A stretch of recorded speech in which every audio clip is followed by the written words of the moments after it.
اگر دولت رکھنے کی جگہ ہے تو ہفتے کے دن آپ خود کہو گے یا اللہ بس بہت ہو گئی، خدا کی قسم 15 منٹ میں دولت ملے گی۔ جھوٹ لگتا ہے تو بے شک آزما لو۔ بسم اللہ الرحمن الرحیم۔ محترم ناظرین، آج کی یہ ویڈیو آپ سب مسلمان بہنوں اور بھائیوں کے لیے کسی تحفے سے کم نہیں ہے۔ یہ وظیفہ آیت کریمہ کا ایک خاص اور مجرب وظیفہ ہے۔ یہ وظیفہ اتنا آزمودہ ہے کہ آپ لوگ اسے کریں گے اور آپ کے تمام مسائل حل ہو جائیں گے۔ آیت کریمہ کے فضائل و برکات تمام مسلمان جانتے ہی ہوں گے۔ اسے انبیاء کرام علیہ السلام کی دعا بھی کہا جاتا ہے۔ ہفتے کے دن کی بھی بہت فضیلت اور اہمیت ہے۔ جب آپ ہفتے کے دن اس آیت کریمہ کا وظیفہ کریں گے تو آپ سوچ بھی نہیں سکتے کہ آپ کو اس سے کتنا فائدہ ہوگا۔ کچھ ہی دن پہلے ایک شخص نے ہمیں کمنٹ میں رابطہ کیا اور ہم سے درخواست کی کہ بھائی ایسا وظیفہ آپ مجھے بتائیں کہ جس سے میری ہر جائز حاجت پوری ہو جائے۔ میں بڑا مجبور ہوں، بڑا پریشان ہوں، میرے بہت سے مسائل ہیں، میری ایک خاص حاجت ہے کہ اب وہ حاجت اس کی کیا تھی یہ ہمیں معلوم نہیں ہے، لیکن اس کی کوئی نہ کوئی تو حاجت ہوگی اور شرط یہ کہ اس کی حاجت جائز ہونی چاہیے۔ تو بے شک بہت سے مسلمان بہنوں اور بھائیوں کو یہ بخوبی علم ہے کہ وظائف تو صرف جائز حاجت کے لیے ہی کیے جاتے ہیں۔ پتہ نہیں اس شخص کی کیا حاجت ہوگی، لیکن اس شخص نے ہم سے درخواست کی کہ مجھے ایسا وظیفہ بتا دوں جس سے میری جائز حاجت پوری ہو جائے۔ محترم بھائیوں اور بہنوں، آپ کے جو بھی مقاصد ہیں، جو بھی پریشانیاں ہیں، ان پریشانیوں اور مشکلات کا حل صرف ایک ہی چیز میں ہے، وہ ہے اللہ کا ذکر۔ جو لوگ اللہ کے ذکر میں مشغول ہو جاتے ہیں، یقین کریں وہ اپنی زندگی میں خوشیاں پا لیتے ہیں، لیکن اللہ کو پا لینے کا، اللہ کا ذکر کرنے کا بھی ایک طریقہ کار ہوتا ہے۔ ایسا عمل کیا جائے جس سے اللہ رب العزت راضی ہو جائے۔ بے شک آپ کا کوئی بھی مسئلہ ہو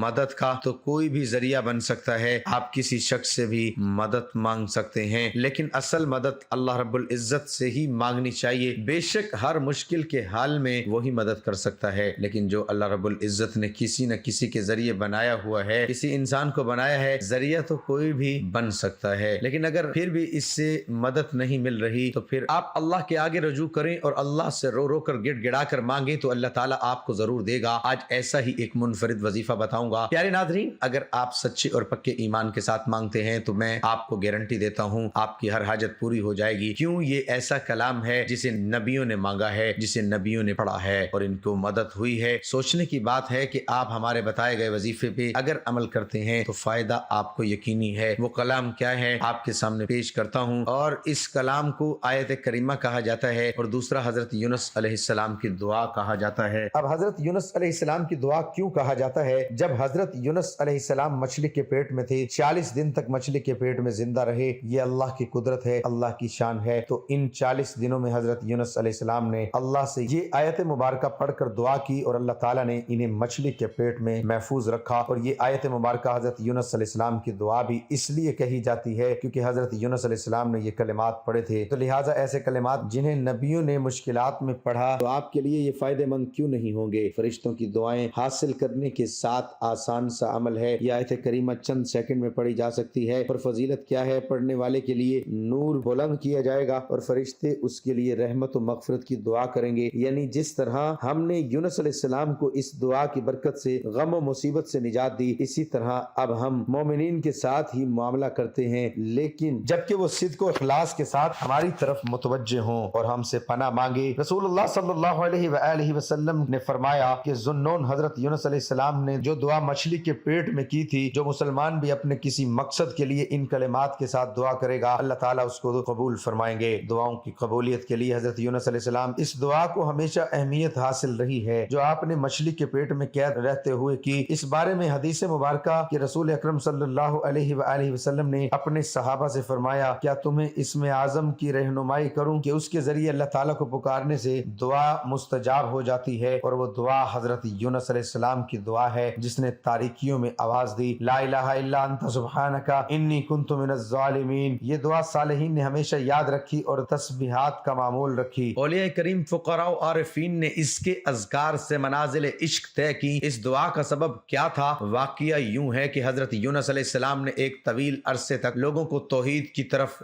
دعوت دی، لیکن لوگ صحیح راستے پر نہ آئے بلکہ اپنے کفر پر ضد کرتے رہے، تو وہ قوم کی بے ایمانی سے عاجز آ کر ناراض ہو کر آبادی سے باہر نکل گئے اور قوم کو عذاب کے حوالے کر دیا تھا۔ تو خدا نے انہیں کشتی کے ذریعے مچھلی کے شکم تک پہنچا دیا۔ گویا حضرت یونس کو مچھلی کے پیٹ کی قید میں رہنا پڑا، تو انہوں نے اس ترک اولا کا اعتراف کر کے توبہ کی، مجھے قوم کو لاوارث نہیں چھوڑنا چاہیے تھا، اگر میں ایسا نہ کرتا تو خدا مجھے مچھلی کے حوالے نہ کرتا۔ آپ نے مچھلی کے شکم کی تاریکیوں میں آواز دی، پروردگار تیرے علاوہ کوئی خدا نہیں ہے، تو پاک و بے نیاز ہے، اور میں اپنے نفس پر ظلم کرنے والوں میں سے تھا۔ تو اللہ نے اس کی دعا کو قبول کر لیا اور انہیں غم سے نجات دے دی، اور حضرت یونس قوم کے پاس پلٹ گئے، اور قوم بھی جناب حضرت یونس کے گرد جمع ہو کر راہ توحید پر گامزن ہو گئی۔ اس دعا کی شان و نزول کو سمجھتے ہوئے مصائب اور روزمرہ زندگی میں ہونے والی خطاؤں کی وجہ سے یہ آیت کریمہ پڑھتی رہنی چاہیے۔ اس میں بھلائی اور ترقی کی ضمانت ہے، تو راستے کی ہر رکاوٹ بھی دور ہو جاتی ہے۔ اور ذوالنون کو یاد کرو، جب وہ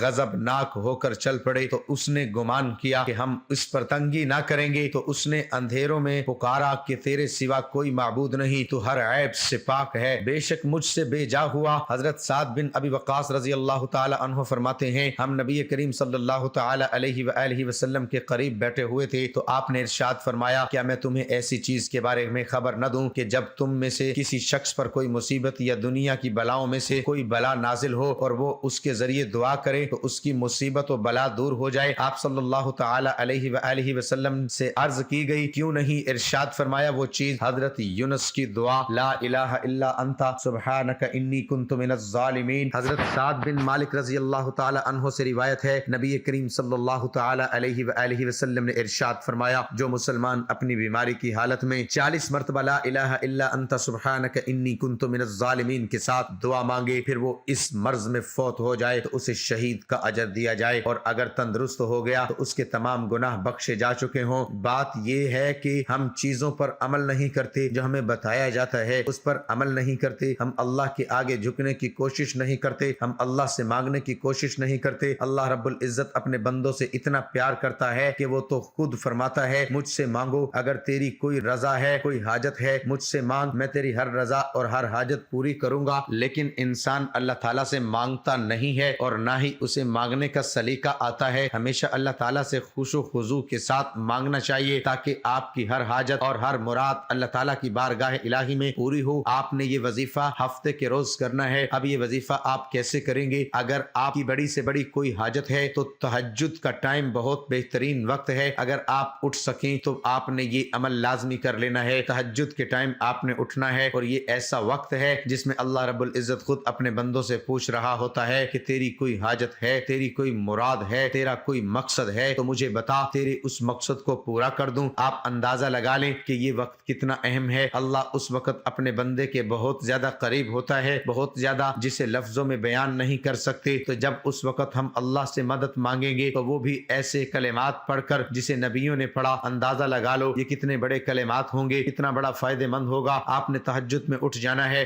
اور چاہیں تو آپ تہجد کی نماز بھی ادا کر لیں، کم از کم 2 رکعت نماز تہجد کی ادا کر لیں، اور یہ یاد رہے کہ حضور نبی کریم صلی اللہ علیہ وآلہ وسلم کی فرض نماز کے بعد سب سے محبوب ترین نماز تہجد تھی۔ نماز کا تو اندازہ آپ لگا لو کہ یہ کوئی چھوٹا عمل نہیں ہے۔ اگر آپ تہجد کے لیے اٹھے ہیں تو تہجد کی نماز بھی پڑھ لیں۔ تہجد جسے رات کی نماز بھی کہا جاتا ہے، اسلام کے پیروکاروں کی طرف سے ادا کی جانے والی نفل نماز ہے۔ یہ مسلمانوں پر ضروری 5 فرض نمازوں میں شامل نہیں ہے، حالانکہ اسلامی پیغمبر محمد صلی اللہ علیہ وآلہ وسلم کو تہجد کی نماز باقاعدگی سے خود ادا کرتے تھے، اور اپنے صحابہ کرام کو بھی ترغیب دیتے تھے۔ اسلام شرع میں آدھی رات کے بعد نماز پڑھنے کو تہجد کی نماز کہتے ہیں۔ اے نبی، رات میں تہجد پڑھ، یہ تمہارے لیے نفل ہے۔ حضرت ابو امامہ سے روایت ہے کہ رحمت عالم صلی اللہ علیہ وآلہ وسلم نے ارشاد فرمایا، مفہوم، تم ضرور قیام اللیل کیا کرو، نماز تہجد پڑھا کرو، کیونکہ وہ تم سے پہلے صالحین کا شیوا شعار اور طریقہ رہا ہے، اور قرب الہی کا تمہارے لیے خاص وسیلہ ہے، اور برائیوں کو مٹانے والی اور معاصی سے محفوظ کرنے والی چیز ہے۔ خالق کائنات نے اپنی خاص حکمت کے تحت دن کو روشن اور رات کو پرسکون بنایا۔ رات کو سناٹے میں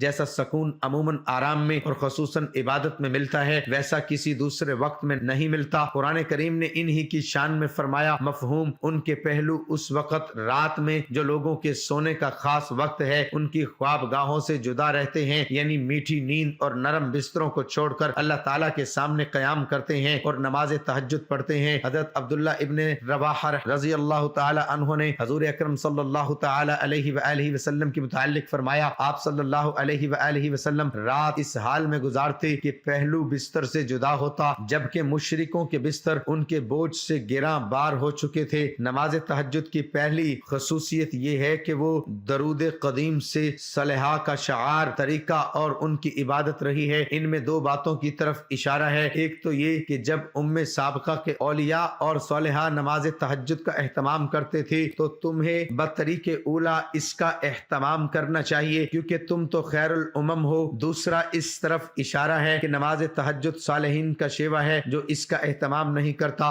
وہ صالحین کاملین میں سے نہیں۔ ایک حدیث کا مفہوم، میری امت کے شرفاء حاملین، قرآن پڑھنے، سمجھنے اور اس پر عمل کرنے والے اور تہجد گزار لوگ ہیں۔ نماز تہجد کی دوسری خصوصیت یہ ہے کہ وہ قرب الہی کا وسیلہ ہے، اس سے رب کریم کی قربت و محبت نصیحت ہوتی ہے۔ حدیث کا مفہوم ہے اللہ تعالیٰ اپنے بندوں کے سب سے زیادہ قریب رات کے آخری پہر میں ہوتا ہے، لہٰذا تم بھی اس وقت اس کی یاد کرنے والوں میں ہو سکتے ہو تو ضرور ہو جاؤ۔ تہجد اور ذکر اللہ کے ذریعے اس کا قرب بآسانی حاصل ہو سکتا ہے۔ ظاہر ہے کہ ایک بندے کے لیے اس سے بڑی کوئی سعادت ہرگز نہیں ہو سکتی، کیونکہ ساری شریعت عبادات اور طاعات سے مقصود و معبود حقیقی کی قربت و محبت ہی تو ہے، جو نماز تہجد سے بآسانی حاصل ہوتی ہے۔ ملا علی قاری رحمت اللہ علیہ فرماتے ہیں، اس میں اس حدیث قدسی کی طرف اشارہ ہے جس میں رب العالمین نے فرمایا کہ بندہ برابر نوافل کے ذریعے میرا قرب حاصل کرتا رہتا ہے، یہاں تک کہ میں اس سے محبت کرنے لگتا ہوں، اور نوافل میں افضل ترین عبادت تہجد ہے، جیسا کہ حدیث کا مفہوم ہے فرض نمازوں کے بعد سب سے افضل تہجد کی نماز ہے۔ لہٰذا اللہ تعالیٰ کی محبت اور قربت کے حصول کا یہ اہم ترین ذریعہ اور وسیلہ ہے۔ حضرت شیخ الزمان فرماتے ہیں کہ صوفیاء اور عشاق کے لیے تہجد مثل براق کے ہیں، جیسے شب معراج میں حضور صلی اللہ علیہ وآلہ وسلم براق کے ذریعے ان کی آن میں کہاں سے کہاں پہنچ گئے، ایسے ہی صوفیاء بھی تہجد کے ذریعے کہاں سے کہاں پہنچ جاتے ہیں۔ محترم ناظرین، جب آپ نے تہجد کی نماز ادا کر لی، پھر آپ نے 3 بار درود پاک پڑھنا ہے۔ درود پاک آپ کوئی سا بھی پڑھ سکتے ہیں، اگر درود ابراہیمی پڑھ لیں اس کی فضیلت زیادہ ہے، کیونکہ ایک تو تہجد کے وقت کی فضیلت بہت زیادہ ہے، اور پھر درود ابراہیمی سب سے زیادہ افضل درود پاک ہے، جسے پڑھنے سے آپ کے تمام پریشانیاں دور ہو جاتی ہیں اور آپ کے تمام گناہ معاف ہو جاتے ہیں۔ افضل ترین عبادت درود ابراہیمی ہے۔ ایک بار ثواب کی نیت سے میرے ساتھ بھی پڑھ لیں، اللہم صلی علی محمد وعلی آل محمد کما صلیت علی ابراہیم